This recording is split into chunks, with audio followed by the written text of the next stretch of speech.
With all due respect. All due respect? All due respect. All due respect, Carmine.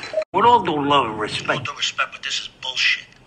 I was returning to my house in Bronson Canyon from a private gig in Jupiter, Florida for Burt Reynolds' birthday. I'd been gone about 2 weeks. Because believe you me, when Burt Reynolds throws the birthday bash, that's about how long the damn thing lasts. And you return home with more than one body part aching. No use in opening an old wound, literally. But I will tell you this, my friends. When speaking to Bert Convey or Mr. Charles Nelson Riley, do not begin any sentence with, "I'll bet you can't," or "I'll do it if you will." Anyways, as I'm driving up the canyon, I see water rushing down, like a goddamn river. As I get closer, I realize to my horror, it's coming from my house.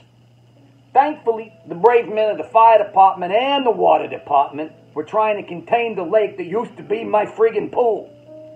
And all I could think was, God damn it, this is the last time I let Kenny Logan stay in my place. Kenny was struggling at the time, just having split up with his songwriting partner Rick Messina. So I let him stay in my place. Big mistake. Turns out he sublet it to a bunch of hippie chicks who filled the pool with margarita mix, causing it to overflow. As I stood there with water rushing over my loafers, I saw, much to my chagrin, another pair of loafers, my favorite ones no less, riding the wave through the gutter down the hill. I started chasing them like a madman. Luckily, they came to rest about 3 houses down, which coincidentally belonged to my realtor, Skippy Delgado. Skippy came out in his blue satin smoking jacket to watch the show with me. He said, "Look, guy, what's lucky for you is they ain't making any more land in these here hills. The demand for property is always going to stay high, even if your house turns into Lake Erie. But let's be real, my man. Trying to sell what's left of your waterlogged craftsman will be difficult as hell." So as I'm drying off my loafers, I give him a look and I say, "Now, you may know a few things about the real estate game there, Skip, but all due respect, you don't know the first thing about what's difficult and what ain't." Back in the spring of '45, my platoon and I were making our way into Berlin to kick Uncle Adolf right in the pants. The retreating Krauts had set all the bridges on fire so we couldn't cross them, and it was dangerous as hell to stand by the side of the river, right out in the goddamn open. It was Sniper City out there, baby. Talk about the danger zone. Bullets flying everywhere, morning, noon, and night. A real hellhole. And I'd been to La Puente. Now, round about the third day, I'd come across a shack on the side of the road.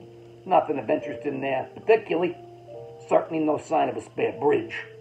I was about to shut the door on the riverside shed when something shiny caught my eye.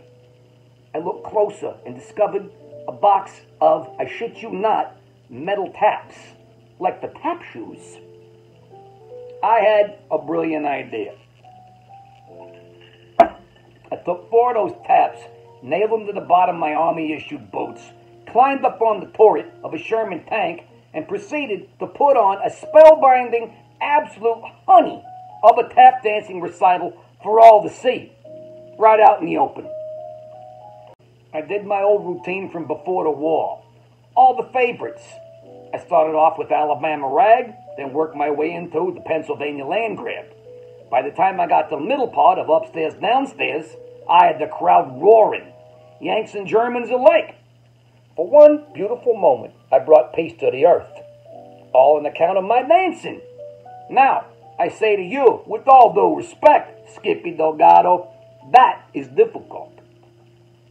I later sold my house to Loretta Swit of MASH fame. She loved the layout and the view. What she didn't like was a life-size ceramic statue of Wayne Newton I kept in the backyard. Look, I'm a Wayne head, so sue me. He's a dynamite entertainer. Different strokes. Am I right or am I right?